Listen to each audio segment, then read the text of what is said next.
Beberapa jam sahaja lagi kita akan menjengah pada tahun 2022 dan sudah pastinya kita ingin mengimbas apa antara peristiwa-peristiwa penting sepanjang tahun 2021 ini. Tapi kali ini dari kacamata ataupun dari sudut meja pemberita.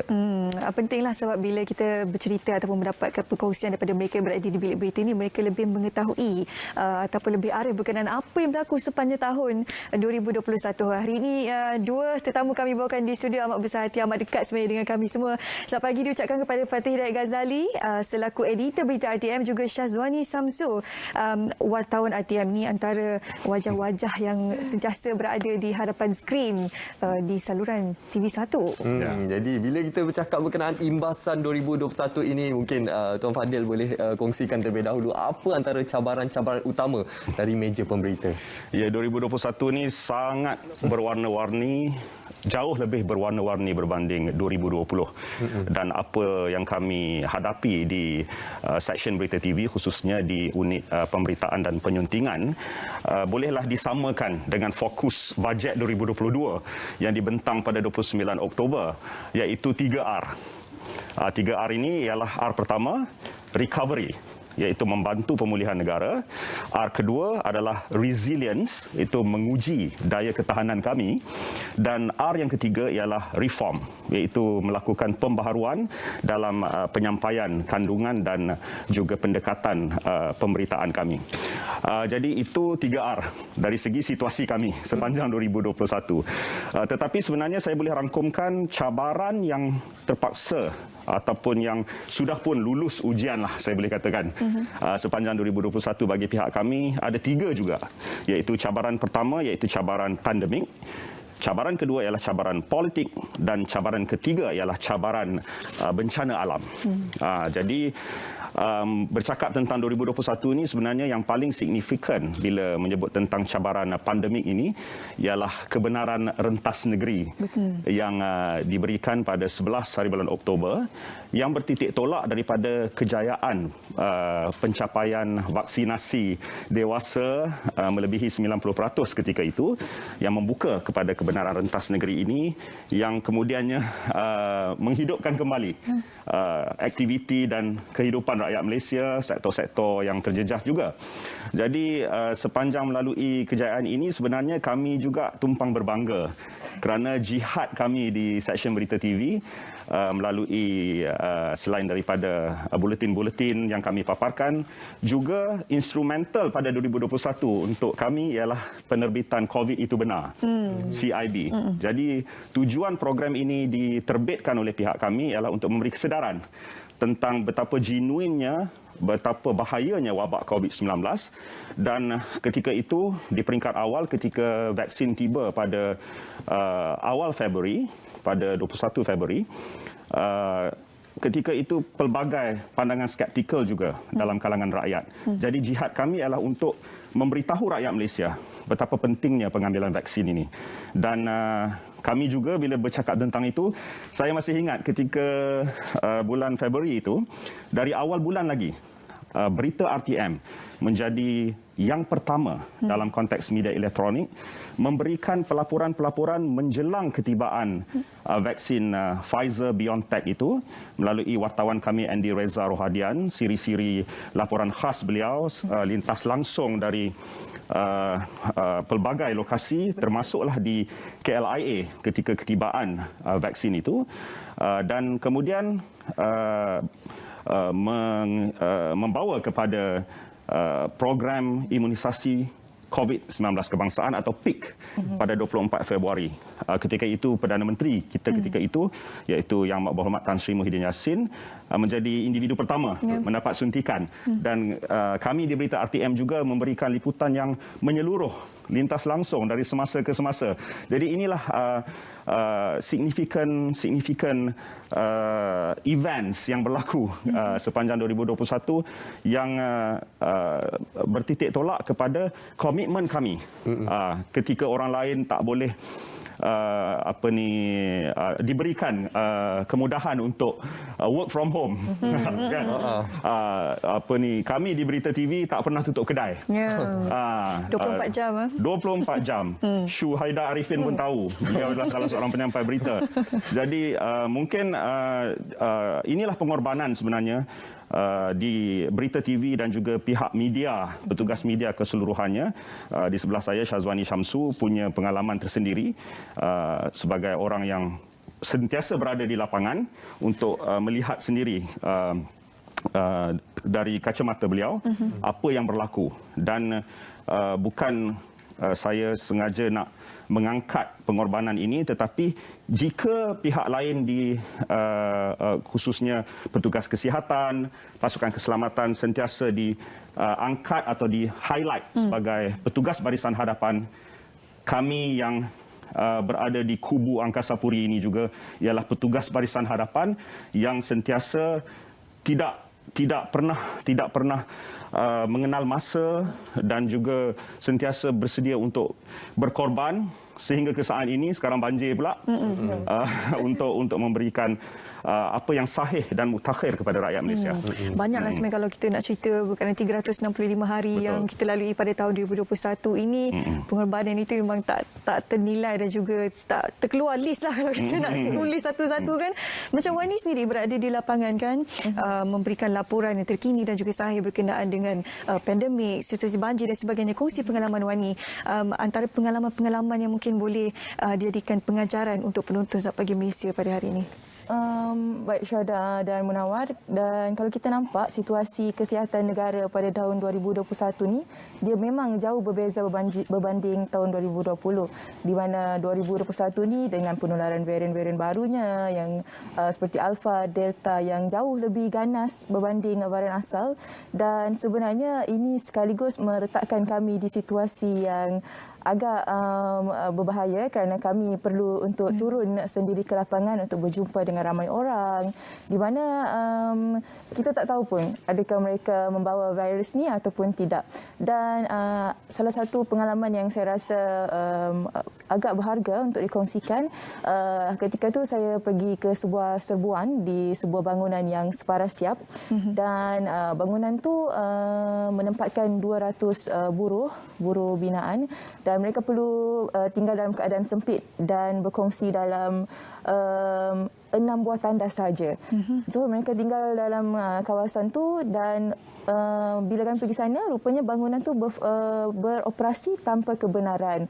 Jadi dalam keadaan macam tu, kita pun tentulah tak tahu situasi tahap kesihatan mereka di sana. So kami sebagai saya sendiri dan juru kamera perlu melalui situasi-situasi seperti itulah untuk menyampaikan maklumat kepada penonton-penonton dekat luar, maklumat yang sahih. Tapi bagi kami sendiri, ianya bukan alasan untuk kami tidak menyampaikan maklumat, tidak turun ke lapangan, tapi sebaliknya ia jihad untuk kami menyampaikan maklumat yang sahih kepada masyarakat kat luar. Saya suka terma yang dipilih oleh Tuan Fatil dan juga Wani, iaitu jihad untuk kita menyampaikan informasi yang sahih dan benar kepada penonton dan juga keluarga Malaysia. Jadi Tuan Fatil, bila kita bercakap berkenaan cabaran ini, pada ketika ini kita berdepan dengan cabaran banjir, dan mungkin ada dalam kalangan penonton yang tidak mengetahui cabaran untuk pemberita dan juga wartawan terpaksa bermalam di tempat lokasi, ada bermalam di ofis, di pejabat, kerana tidak dapat balik ke rumah, dan juga situasi yang mengekang pada situasi banjir yang melanda di Lembah Kelang. Cabaran yang Munawar sebutkan tu ialah cabaran ketiga yang saya sebutkan awal tadi, iaitu cabaran bencana alam. Bila sebut tentang 2021 ini, kita pasti tidak boleh lupa tentang tragedi kepala air yang berlaku di Yan Kedah, di kaki Gunung Jerai ketika itu, yang menjejaskan lebih 1000 buah kediaman dan meragut tidak kurang 6 nyawa. Betul. Jadi ini satu cabaran bencana alam yang jarang-jarang kita dengar dalam beberapa tahun sejarah negara kita. Jadi pada ketika itu pun saya ingat Ogos, September dan Oktober, kejadian itu berulang-ulang. Cuma yang Ogos itu yang teruk. September berulang dan Oktober juga berulang, walaupun tidak meragut nyawa, tetapi 3 bulan yang mencabar kepada petugas kami khususnya di utara tanah air lah, di RTM Kedah ketika itu. Pada masa itu kami menjangkakan yang ini saja mungkin dugaan dan musibah yang terpaksa kita hadapi, yang menguji daya tahan tadi. Tetapi rupanya 18 Disember, hari Sabtu, memang seperti yang Munawar katakan, saya tak boleh lupa Sabtu itu kerana hari itu pun saya bertugas dan menyampai berita pun pada malam itu. Ini pengalaman yang sangat-sangat luar biasa. Kita memang biasa menghadapi banjir setiap penghujung tahun bila musim tengkujuh, tetapi apabila berlaku di negeri Selangor dan tahap air naik itu begitu pantas. Tengah hari itu atau sekitar 11 pagi itu kita dah dengar. Tengah hari itu dah semakin keadaan semakin memburuk. Kami pun tak sangka yang dalam masa yang sebegitu pantas yang menjadi saya tak sebutlah mangsa keadaan, tetapi yang menghadapi ujian yang besar ketika itu ialah petugas kami yang berada di lapangan, yang sebenarnya keluar ke tugasan lain, tetapi ada yang di sebelah Shah Alam, ada yang hala ke Kelang, ada yang di Puchong, di Sunway dan sebagainya. Di kawasan-kawasan ini apabila nak pulang ke pejabat, tak dapat nak sampai pejabat. Jalan tutup. Jalan tutup. Ada yang terperangkap dalam kenderaan wartawan Nur Lela Muhammad Noor. Ketika beliau menghubungi ketua pemberita Fauzi Jaafar ketika itu, sahabat saya, 9 jam dah berada dalam kenderaan. Tak dapat ke mana-mana. Dan bateri telefon beliau hampir matilah ketika itu. Dan akhirnya Nur Lela terpaksa bermalam di hotel. Kerana bukan saja ini bukan cerita tak boleh nak sampai rumah, nak sampai pejabat pun tak boleh. Jadi begitu juga dengan kru, ada kru kami yang kelaparan. Betul. Dalam kenderaan, tak dapat nak patah balik. Dan ini adalah satu perkara yang sangat-sangat di luar dugaan. Dan apapun pada 11.45 malam itu, kami telah membuat satu breaking news ataupun pelaporan langsung dari lokasi, boleh dikatakan ketika itu yang pertama untuk sebelum itu ketika dalam buletin ketika berita perdana pun kami sudah pun memberikan pelaporan-pelaporan, tetapi keadaan begitu memburuk pada tengah malam itu. Dan bermula pada boleh kata tarikh hari yang sama 18 Disember juga, setiap 30 minit berita RTM membuat berita terkini dan semasa sehingga ke hari ini.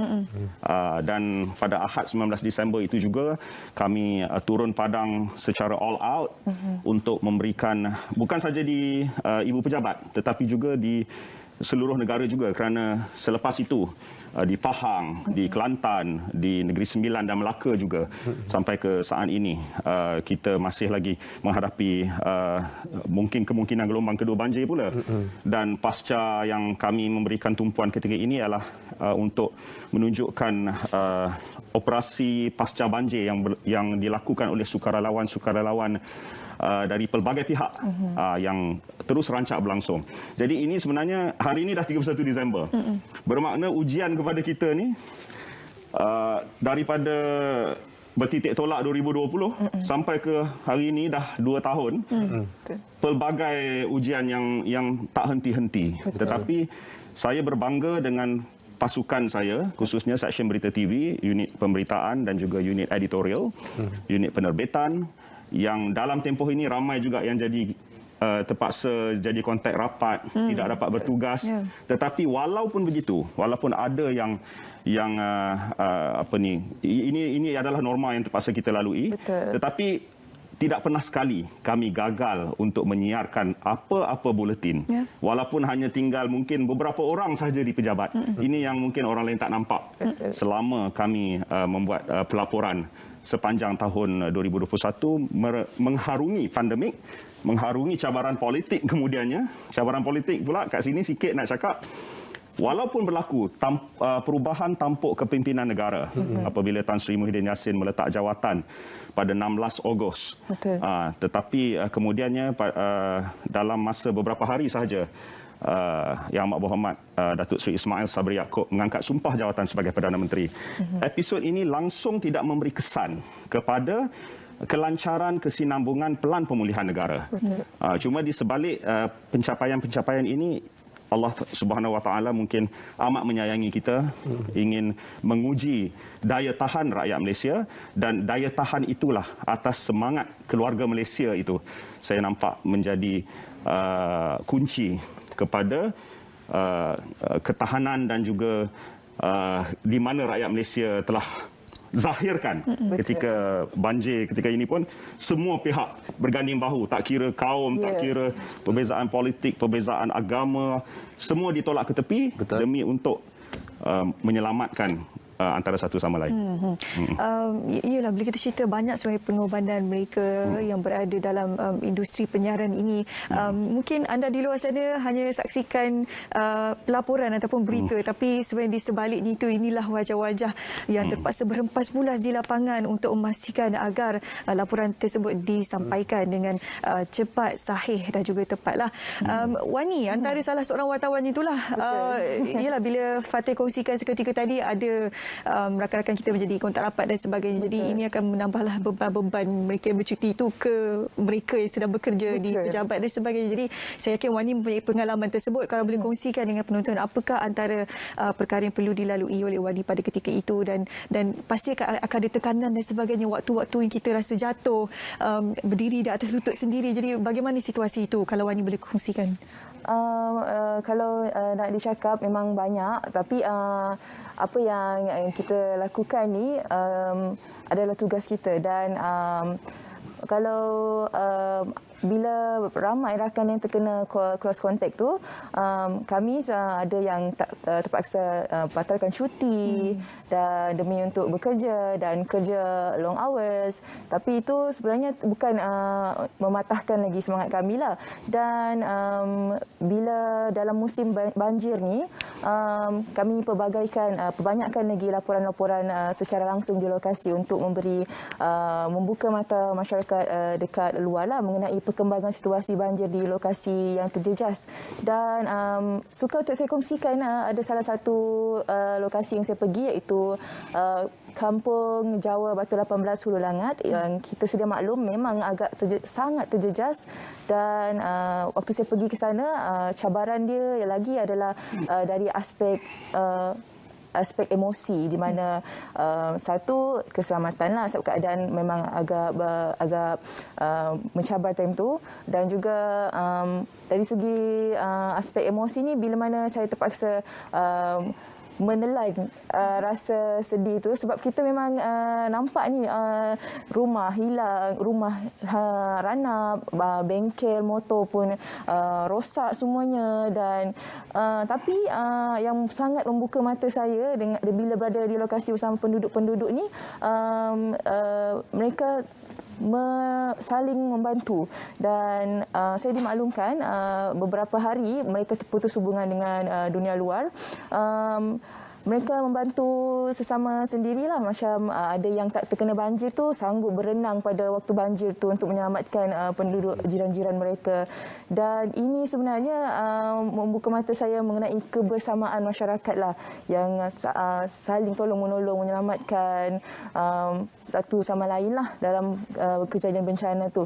Dan bila kejadian seperti ini, ianya mendidik kita jugalah sebagai wartawan yang perlu menggalas tugas-tugas bila mana rakan-rakan lain terpaksa menjadi close contact.